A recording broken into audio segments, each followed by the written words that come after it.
अब यात्रा कन्याकुमारी से हरियाणा तक पहुंची है और बहुत कुछ सीखने को मिला। बहुत लोगों से हम मिले और देश के दिल में जो है वो डायरेक्टली सुनने को मिला है हम सबको। हरियाणा में आपने रिस्पांस देखा, बहुत अच्छा रिस्पांस है, एनर्जेटिक एंथुजियास्टिक रिस्पांस है। शुरुआत की थी तो लोगों ने कहा कि देखिए केरला में जो रिस्पांस मिलेगा, जो केरला में रिस्पांस मिला वो कर्नाटक में नहीं मिलेगा, बीजेपी की स्टेट में नहीं मिलेगा। पता लगा कर्नाटक में केरला से भी बेहतर रिस्पांस। फिर कहा कि भाई साउथ में मिला है, अब जब हम महाराष्ट्र पहुंचेंगे तो रिस्पांस नहीं होगा, महाराष्ट्र में साउथ से भी अच्छा।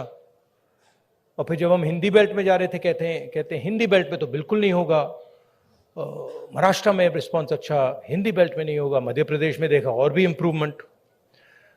और फिर जब हम हरियाणा में आ रहे थे, नहीं बीजेपी की सरकार है, वो रिस्पांस नहीं मिलेगा, और भी इम्प्रूवमेंट। मतलब जहां जितना हम आगे बढ़ते जा रहे हैं रिस्पांस इम्प्रूव करता जा रहा है। तो मैं हरियाणा के युवाओं से, हरियाणा की जनता से, माताएं बहनों से दिल से धन्यवाद करना चाहता हूं कि आपने इतना प्यार दिया, आपने इतनी शक्ति दी, इसके लिए हम बहुत बहुत आभारी हैं। यहाँ पे लोगों ने, किसानों ने हमें हरियाणा की सच्चाई बताई, सड़कों पे हम चले हैं वो भी हमने देखा। तो रियलिटी हमारे और आपके सामने है। अब आप जो भी सवाल पूछना चाहते हैं पूछ सकते हैं। Would you like me to say it in English? Would you like me to say it in English or no need? No, I think Hindi. Dainik Bhaskar से महेश कुमार।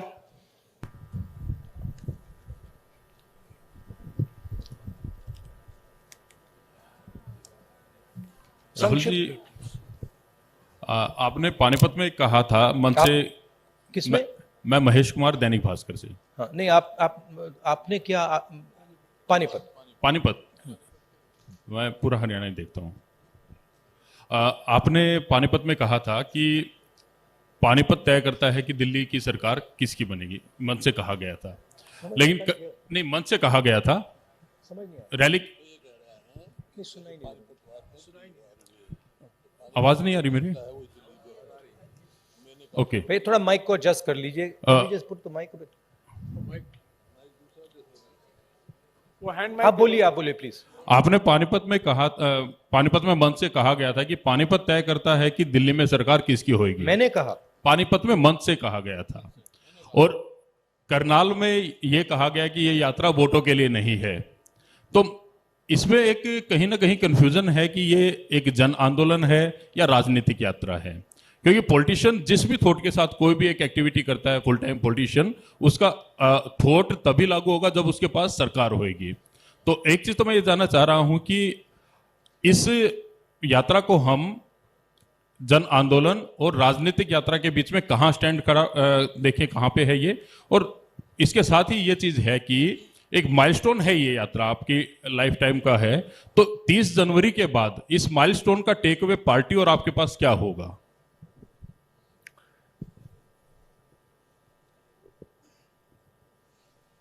ये जो यात्रा है, जो हिंदुस्तान की आवाज को दबाया जा रहा है और जो हिंदुस्तान में डर फैलाया जा रहा है, हिंदुस्तान को जो बांटा जा रहा है, एक जात को दूसरी जात से, एक धर्म को दूसरे धर्म से जो लड़ाया जा रहा है, उसके खिलाफ ये यात्रा है। इस यात्रा का एक और लक्ष्य है और वो मेरा पर्सनल लक्ष्य है, और जो हमारे साथ लोग चल रहे हैं वो उनका भी लक्ष्य है। वो है कि हम इस यात्रा को तपस्या जैसे देख रहे हैं। हम अपने देश से प्यार करते हैं, देश की जनता से प्यार करते हैं, किसानों से, गरीब लोगों से प्यार करते हैं और उनके साथ हम चलना चाहते हैं। तो यात्रा का लक्ष्य पर्सनल है। यात्रा का लक्ष्य देश की जनता को देश की सच्ची आवाज सुनाने का है। अब देखिए, उससे राजनीतिक फायदा हो, नुकसान हो, उसके बारे में मैं नहीं कह सकता हूं। मगर यात्रा का लक्ष्य अवेयरनेस का है। और जो मेन 3 बातें हैं जो हम सब जगह कहते हैं, भारत जोड़ो, डर के खिलाफ खड़े हो, नफरत मत करो, ये एक मुद्दा है। दूसरा मुद्दा, जो हिंदुस्तान में इकोनॉमिक इनइक्वालिटी हो रही है, जो सारा का सारा धन मीडिया, दूसरे इंस्टीट्यूशंस, 2, 3, 4 लोगों के हाथ में है, इसके खिलाफ। और उसके जो नतीजे हैं, भयंकर जो अनएम्प्लॉयमेंट हो रहा है, तेजी से जो महंगाई बढ़ रही है, उसके खिलाफ ये यात्रा है। और लोगों को ये मालूम है कि भाई हिंदुस्तान में बेरोजगारी बढ़ रही है तो उसका कारण है कि पूरा का पूरा धन 3, 4, 5 लोगों के हाथ में है, सबको मालूम है। लोगों को यह भी मालूम है कि वो जो धन का कंसंट्रेशन हो रहा है, पूरा का पूरा पूरी आर्थिक शक्ति जो 3, 4 लोगों के हाथ में जा रही है, उसका नतीजा बेरोजगारी है, उसका नतीजा महंगाई है। लोगों को कनेक्शन मालूम है। तो हम ये बात रखना चाहते हैं और बहुत सक्सेसफुली ये बात यात्रा ने रखी है। इसलिए मैं आपसे कह रहा हूं कि जहां भी हम जा रहे हैं, यात्रा इंप्रूव हो रही है। तो अब ये हमारा लक्ष्य था। दैनिक जागरण से अश्विनी शर्मा, नहीं बताता हूं। देखिए,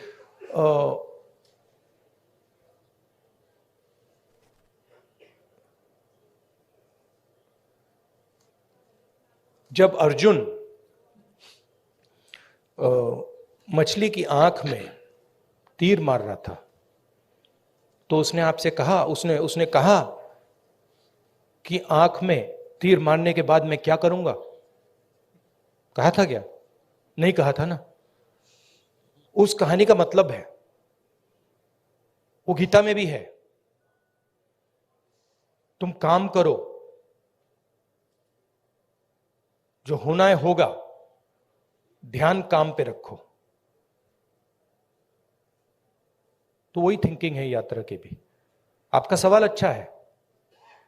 यात्रा के बाद एक और काम होगा, उसके बाद शायद एक और काम होगा, फिर आपको जवाब मिल जाएगा। शुक्रिया राहुल जी। जागरण से अश्विनी शर्मा, संक्षिप्त में प्लीज। हेलो, संक्षेप में मेरा सवाल इतना है सर कि यात्रा शुरू होने से पहले का राहुल गांधी और आज के राहुल गांधी में कितना अंतर है? हाँ, थैंक यू। हाँ, यात्रा शुरू होने से पहले के राहुल गांधी और करनाल तक पहुंचे, इसमें कितना अंतर आया है आपके अनुभव में और व्यक्तित्व में? भैया ये तो आपका डिसीजन है, ये तो आप लोग जज, जूरी और एक्सिक्यूशनर हो। मेरा निर्णय तो नहीं है, मेरा डिसीजन तो नहीं है। तो ये तो आपको डिसाइड करना पड़ेगा राहुल गांधी क्या है, कौन है, क्या नहीं है, क्या बदलाव आया, क्या बदलाव नहीं आया। उसमें थोड़ी सी सच्चाई आप बोल सकें तो अच्छी बात होगी, और नहीं बोल सकें तो वो भी ठीक है। पंजाब केसरी से मनोज राणा,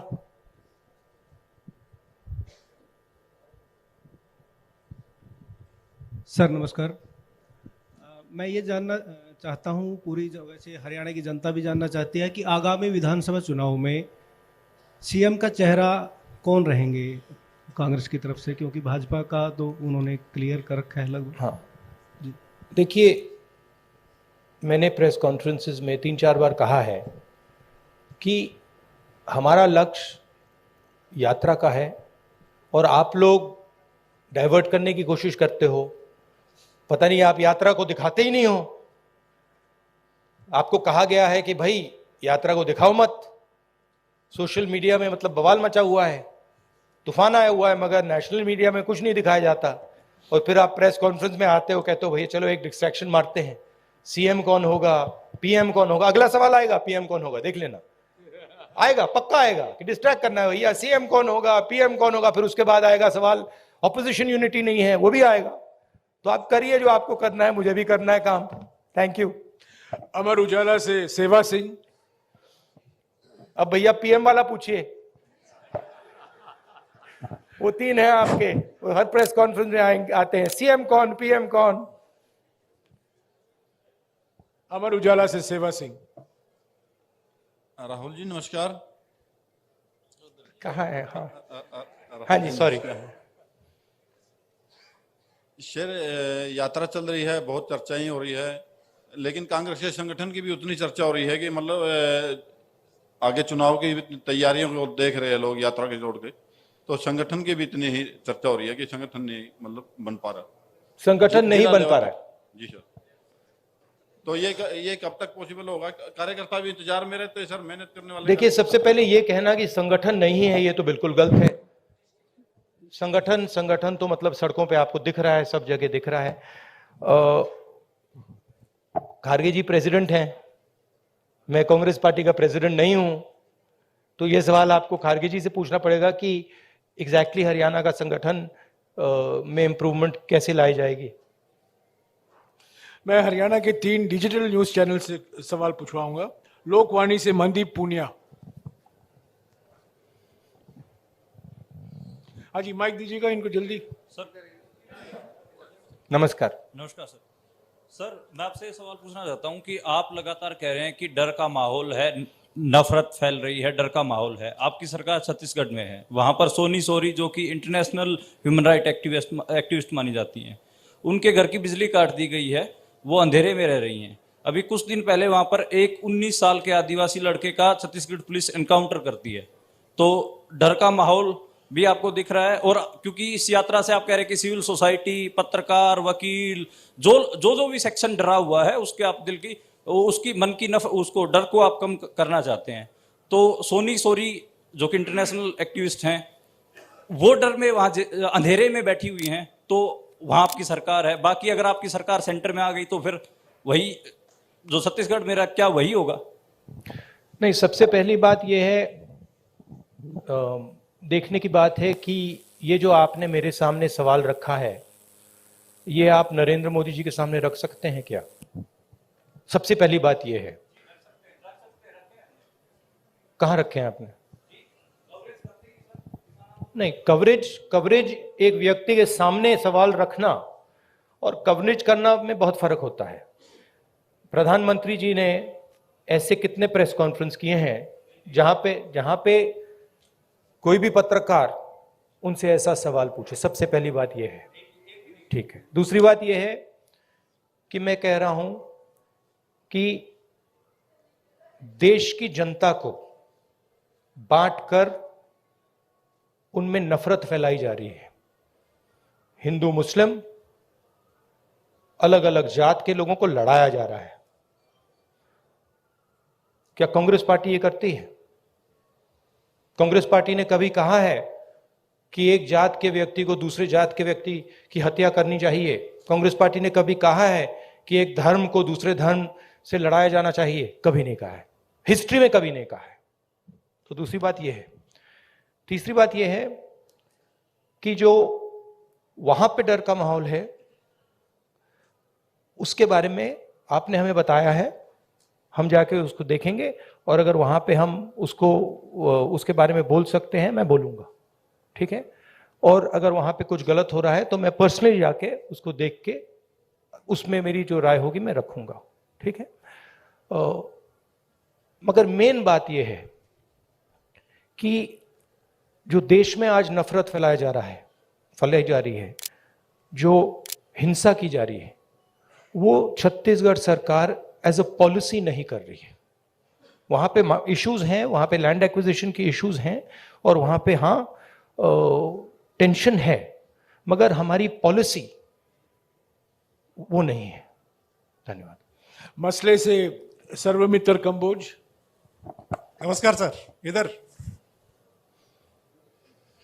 सर, मैं देख रहा हूं आप स्पीच में जवान और यात्रा के बाद मैं आपको बताना चाहता हूं कि मैं पर्सनली वहां जाऊंगा और पर्सनली इस बात को समझने की कोशिश करूंगा। अगर वहां पे कोई कमी है तो उसको मैं सुधारूंगा।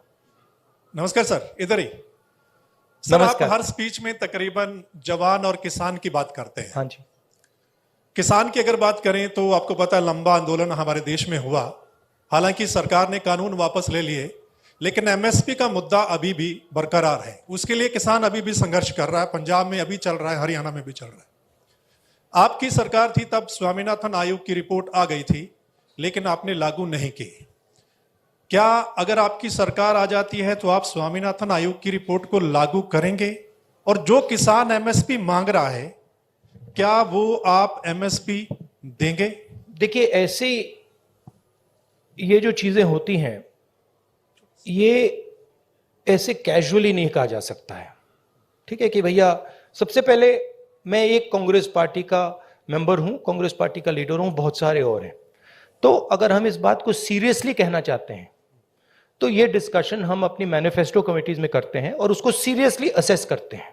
जी। उसके फाइनेंशियल इंप्लीकेशंस असेस करते हैं, उसके दूसरे इंप्लीकेशंस असेस करते हैं और फिर उस पर निर्णय लेते हैं। जी। मैं यहां कह सकता हूं हाँ करेंगे ना करेंगे, उसका कोई मतलब नहीं है।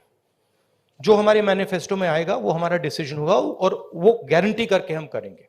जैसे हमने न्याय योजना के बारे में कहा था, हमने अलग अलग स्टेट्स में कर्जा माफी की बात की थी। जब हमारे मैनिफेस्टो में आ जाता है वो होगा ही होगा। ठीक है, तो पहली बात ये है। दूसरी बात ये है कि हम एक्सेप्ट करते हैं कि जो किसान है उसको चारों ओर से घेरा जा रहा है। उसको डायरेक्टली मारा जा रहा है, फ्यूल प्राइसेस से लेकर डायरेक्ट डीजल पेट्रोल के प्राइस से डायरेक्ट मारा जा रहा है। उसको इनडायरेक्टली मारा जा रहा है। बीमा का वो पैसा देता है, तूफान आता है, आंधी आती है, उसको पैसा नहीं मिलता। उसको डायरेक्टली खाद की प्राइसेस से मारा जा रहा है। तो हम एक बात एक्सेप्ट करते हैं कि जो हमारे देश की जो रीढ़ की हड्डी है, जो रीढ़ की हड्डी प्रोडक्शन करता है, जो हमें भोजन देता है, उस पर आक्रमण हो रहा है। वो जो 3 किसान की काले कानून थे, वो कानून नहीं थे, वो किसान को मारने के हथियार थे। जैसे डिमोनेटाइजेशन और गलत जीएसटी छोटे व्यापारियों को मारने के हथियार हैं, वो पॉलिसीज नहीं है। ठीक है, तो हम समझते हैं कि उनको प्रोटेक्शन की जरूरत है। और एक और बात, एक्सपोर्ट पॉलिसी भी उनको मारने का, उनसे चोरी करने का एक तरीका है। ठीक है, तो हम जानते हैं कि किसान पर आक्रमण हो रहा है।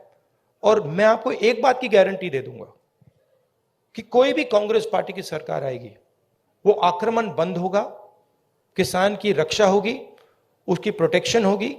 और अगर हम अरबपतियों का लाखों करोड़ रुपए कर्जा माफ कर सकते हैं तो हम किसानों की भी मदद कर सकते हैं। ये मैं आपको गारंटी करके दे सकता हूं। एमएसपी बहुत जरूरी मुद्दा है, उस पर हम चर्चा करेंगे, इंटरनल डिस्कशन करेंगे और उस पर हम निर्णय लेंगे। मगर मैं ऐसे प्रेस कॉन्फ्रेंस में इन चीजों के बारे में फ्लिपेंटली नहीं बोल सकता। मैं सीरियस आदमी हूं। मैं अगर मेरे मुंह से कुछ निकलता है तो क्रेडिबली निकलना चाहिए, सच्चाई निकलना चाहिए। नहीं, सप्लीमेंट्री नहीं, एक सेकंड, जवान की बात करता हूं। जवान की बात, बेरोजगारी की बात बहुत ज्यादा, जिस स्टेट में आप बैठे हैं आंकड़ों के हिसाब से टॉप पर है। सप्लीमेंट्री प्लीज, टॉप पर। नो सप्लीमेंट्री सप्लीमेंट्री नहीं। हाँ, जवान के बारे में मैं आपको जी, बताता हूं। आपके जवाब दिया इन्होंने। एक सेकंड सर। आप कहते हैं कि कोई इंजीनियरिंग में जा रहा है, कोई मेडिकल करता है, आईएएस करना चाहते हैं, लेकिन जॉब्स नहीं है, यानी कि उनको पता नहीं कितनी जॉब्स हैं। तो आपके पास क्या ऐसा रोड मैप है? हमारे देश में हर साल लाखों ग्रेजुएट निकलते हैं, पोस्ट ग्रेजुएट निकलते हैं। सरकारी और प्राइवेट नौकरी में ऐसा कौन सा रोड मैप होगा कि हम उनको सेट कर पाएं? देखिए, ये देश अपने युवाओं से झूठ बोल रहा है। ठीक है, झूठ क्या है? मैं अब 3000 किलोमीटर चला हूं। युवाओं से मैं पूछता हूं, बच्चों से पूछता हूं क्या करना चाहते हो, 5 जवाब मिलते हैं। Engineer, doctor, lawyer, army, administration.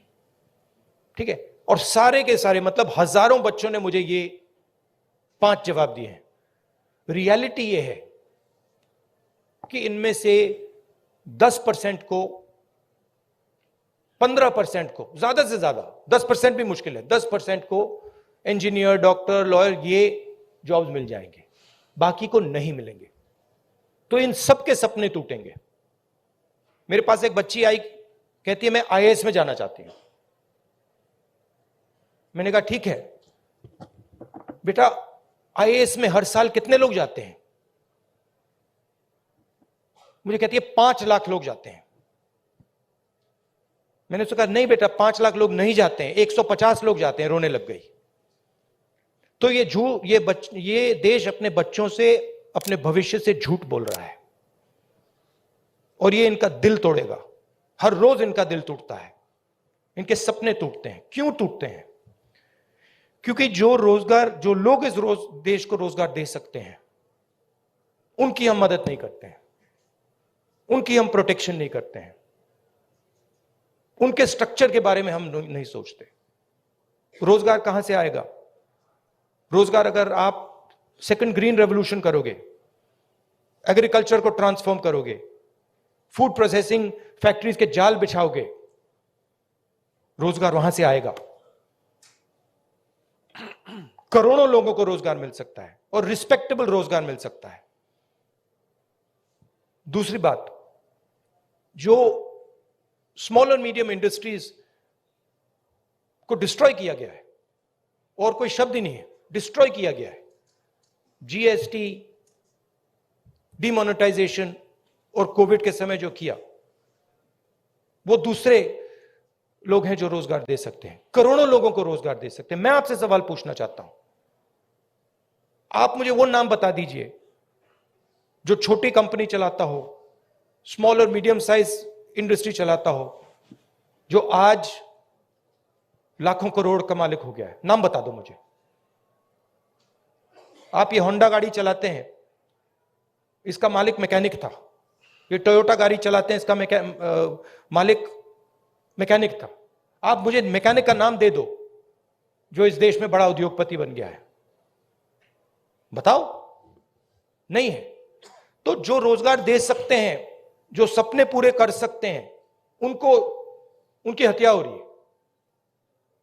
तो रोड मैप क्या है? रोड मैप यह है कि जो स्मॉल और मीडियम इंडस्ट्री की बेस है हिंदुस्तान की, उसको प्रोटेक्ट करा जाए, उनको फाइनेंस दिया जाए, और ये जो छोटे छोटे बिजनेसेस हैं, इनको टेक्नोलॉजी के साथ ट्रांसफॉर्म करके इनमें से 5-10% को बड़े बिजनेसेस बना जाए। ये दूसरा रोड मैप है। तीसरा रोड मैप है कि हमारा जो शिक्षा का सिस्टम है, ये सिर्फ 5 चीजें सिखाने की कोशिश कर रहा है, मतलब 5 रास्ते दिखा रहा है। इस देश में लाखों रास्ते हैं। जिस दिन ये देश स्किल्स की रिस्पेक्ट करना शुरू कर जाए, उस दिन ये देश सच्चा सुपर पावर बन जाएगा। उस दिन तक ये सब खोखला है। इस देश में स्किल्स जो होती हैं, चाहे वो बढ़ई की हो, चाहे वो मैकेनिक की हो, किसी की भी हो, चाहे वो किसान की हो, उसकी कोई इज्जत नहीं करता है, उसका मजाक उड़ाते हैं, देखो ये क्या कर रहा है। जिस दिन वो हो जाएगा, उस दिन ये देश चाइना का मुकाबला कर जाएगा और यहां पे made in India, made in India, made in India सब जगह दिखना शुरू हो जाएगा। वो रोड मैप है। धन्यवाद। शुक्रिया राहुल जी। हमारे पास सिर्फ 10-12 मिनट है। सवाल संक्षिप्त में कीजिएगा और फिर से गुजारिश करूंगा सप्लीमेंट्री मत पूछिएगा प्लीज। ये रैपिड फायर होना है। कई लोग को मौका देना चाहता हूं मैं। सत्य खबर से सत्य सिंह। सर नमस्ते। सर पिछले काफी समय से हम लोग देख रहे हैं कि जो कांग्रेस पहले डिफेंस मोड में रहती थी, अब अटैकिंग मोड में है। हर जगह पे जवाब दिया जा रहा है। आपकी टीम ये अच्छा काम कर रही है, पर मैं हरियाणा के संदर्भ में आपसे एक सवाल करना चाहता हूं और वो सेंटर से ही सवाल रहता है। अभी पीछे राज्यसभा का चुनाव था, अजय माकन जी ने चुनाव लड़ा था। उस समय में एक क्रॉस वोटिंग हुई थी। कांग्रेस के पास वोट पूरे थे, उसके बावजूद कांग्रेस अपना राज्यसभा का सदस्य नहीं भेज पाई थी। उस पे ना आज तक कोई जांच की बात आई है और ना अभी तक उस पे कोई कार्रवाई जैसी बात है। सर आपसे मैं ये जानना चाहता हूँ, क्या इस प्रकार के मुद्दों पर भी, जिस प्रकार से देखिए सोशल मीडिया की बात करें, सोशल फेस बनाने की बात करें, कांग्रेस का जबरदस्त फेस होता जा रहा है, क्या ऐसे मुद्दों पर भी पार्टी में चर्चा होती है? Distraction attempt number 2। देखिए ये ऑर्गेनाइजेशनल मामला है। यहां पे पीसीसी प्रेसिडेंट बैठे हैं, खारगे जी प्रेसिडेंट हैं, ये आप उनसे पूछिए, इनसे पूछिए। मेरा लक्ष्य क्लियर है, जो देश की आवाज है उसको सामने लाने का। अच्छा अटेम्प्ट था, मैं कहूं कि उससे अच्छा था, ज्यादा सोफिस्टिकेटेड था, मगर मैं डिस्ट्रैक्ट नहीं होऊंगा। Thank you. शुक्रिया राहुल जी। टोटल टीवी से प्रदीप। नमस्कार राहुल जी, धन्यवाद। नहीं, एक और बात जो आपने कहा, नहीं एक बात आपने कही जिसका मैं जवाब देना चाहता हूं। आप बैठ सकते हैं। ये कांग्रेस का प्रेस कॉन्फ्रेंस है, बीजेपी का नहीं है, आरएसएस का नहीं है। राहुल जी, समय की पाबंदी भी है। नहीं, मगर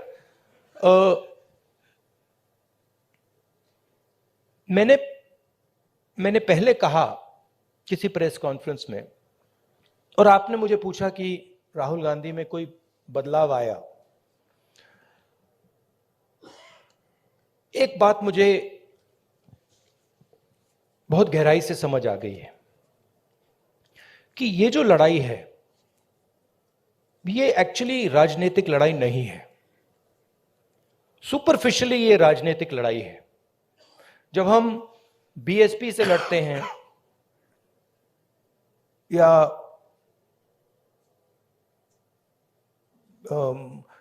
टीआरएस से हमारा चुनाव होता है तो वो राजनीतिक लड़ाई होती है। मगर अब देश में एक चेंज आ गया है। जब से आरएसएस ने इस देश की जो इंस्टीट्यूशंस हैं उनको पकड़ा है, उस दिन से ये लड़ाई राजनीतिक नहीं रही। इसका ये अब दूसरी लड़ाई हो गई है। उसको आप विचारधारा की लड़ाई कह दीजिए, उसको आप धर्म की लड़ाई कह दीजिए, उसको आप कोई भी फ्रेमवर्क दे सकते हैं, मगर वो राजनीतिक लड़ाई नहीं है।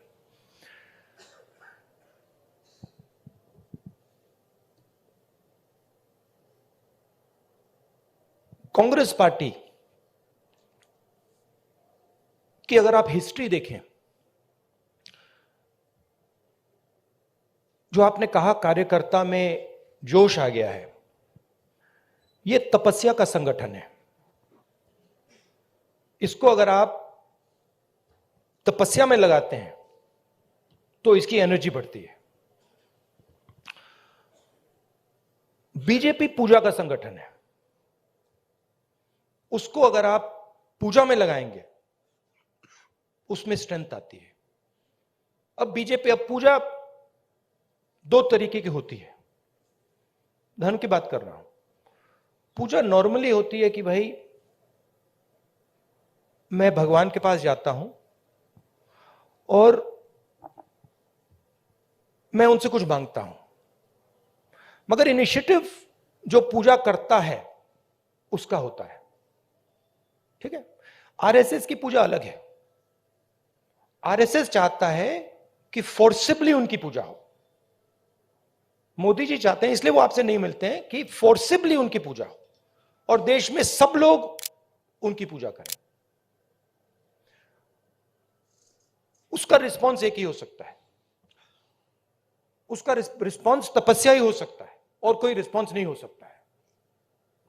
और इसीलिए ये जो यात्रा है ये बहुत सक्सेसफुल है, क्योंकि इसमें सिर्फ कांग्रेस पार्टी तपस्या नहीं कर रही है, सिर्फ एक व्यक्ति तपस्या नहीं कर रहा है, इसमें लाखों लोग तपस्या कर रहे हैं। और इस यात्रा का मैसेज यही है कि जो मैंने अभी आपको बोला, जो आपने रोड मैप की बात पूछी, कि इस देश में तपस्या की रिस्पेक्ट होनी चाहिए, स्किल्स की रिस्पेक्ट होनी चाहिए, काम की रिस्पेक्ट होनी चाहिए। कांग्रेस पार्टी ये कहती है, हिस्टोरिकली ये कहा है, और बीजेपी कहती है, आरएसएस कहती है कि नहीं भैया, तपस्या की कोई रिस्पेक्ट नहीं होनी चाहिए। जो हमारी पूजा करेगा उसकी रिस्पेक्ट होगी।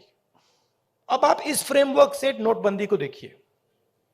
क्या नोटबंदी ने हिंदुस्तान के गरीब की तपस्या की रिस्पेक्ट की?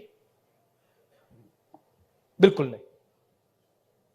वो तपस्या पर आक्रमण था। उसका मैसेज था किसान से, छोटे मजदूर से, छोटे व्यापारी से, भैया तू जितनी तपस्या करनी है तू कर ले, कुछ फर्क नहीं पड़ेगा, जला देंगे। और बीजेपी, आरएसएस इस देश को फोर्स्ड पूजा की ओर ले जा रही है,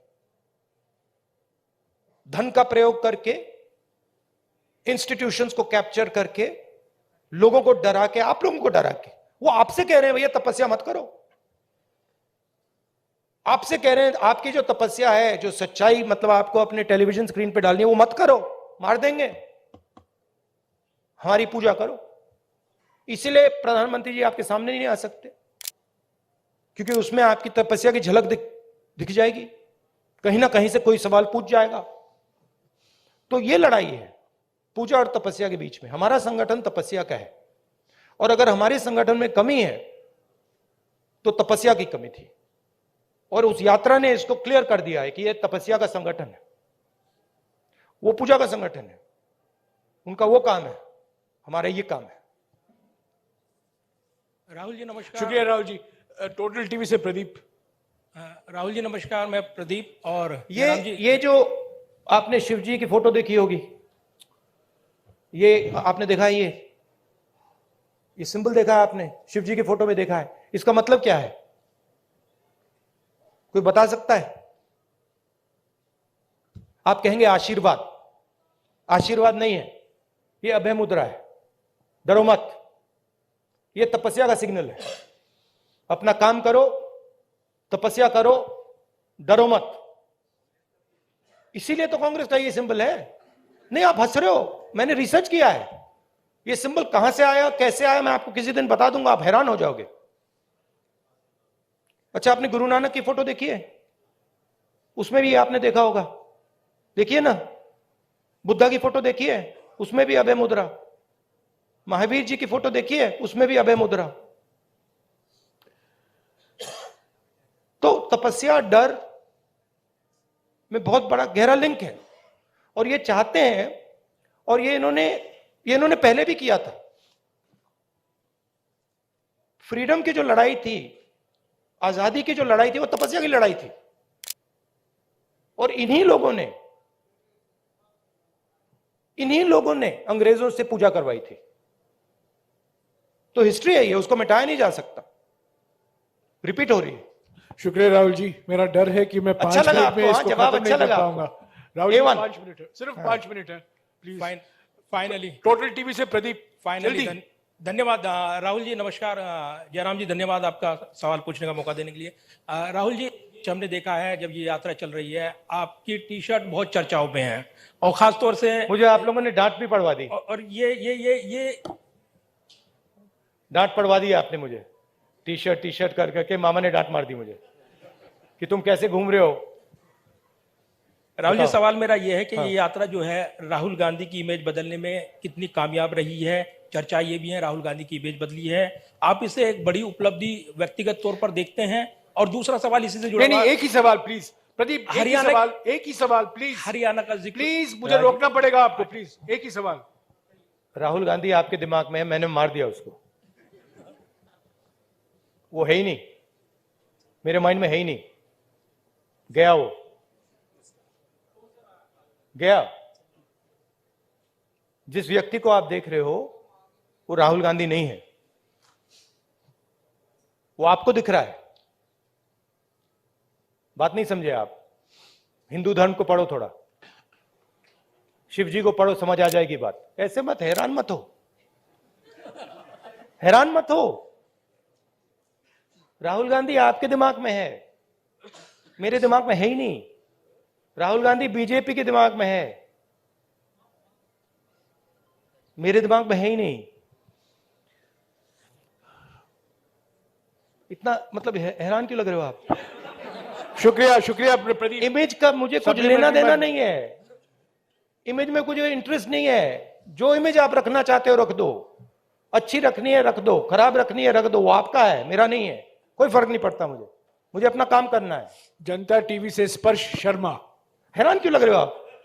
राहुल जी 2-3 सवाल बाकी हैं, प्लीज इनको ले लीजिएगा। जनता टीवी से स्पर्श शर्मा। सर सामने। सर, मध्य प्रदेश को लेकर आपने कहा था कि जो सरकार है वहां पर बनती हुई नजर आएगी। हरियाणा में आप इतने दिन से घूम रहे हैं, हरियाणा को लेकर असेसमेंट किस तरीके का है आपका सर?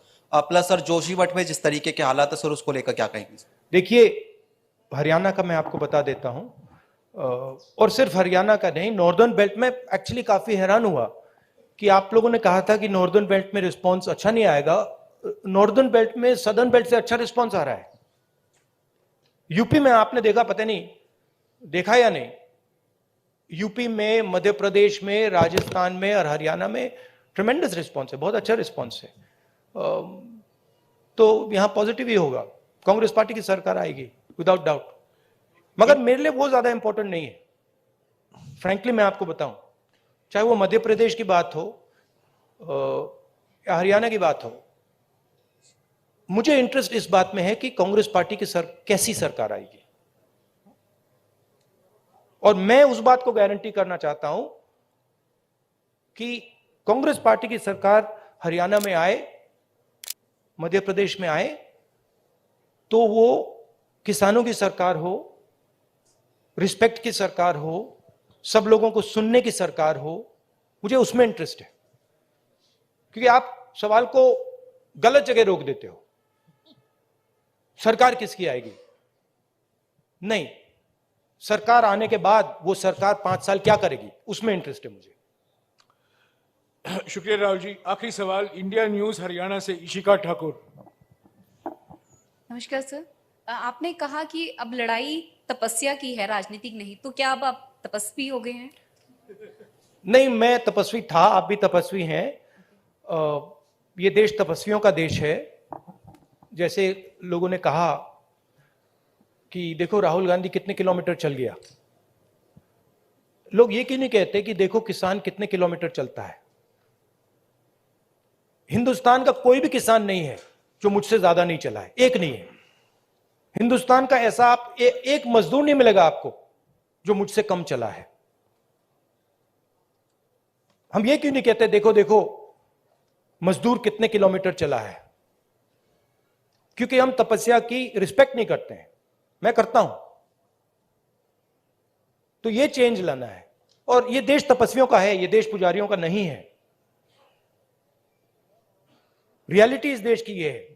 और अगर जैसे मैंने कहा इस देश को सुपर पावर बनना है, जो आप कहते रहते हो, तो तपस्वी की रिस्पेक्ट करनी पड़ेगी, उत्पादक की रिस्पेक्ट करनी पड़ेगी, उससे गले मिलना पड़ेगा, बैंक के दरवाजे उसके लिए खोलने पड़ेंगे, उसकी प्रोटेक्शन करनी पड़ेगी।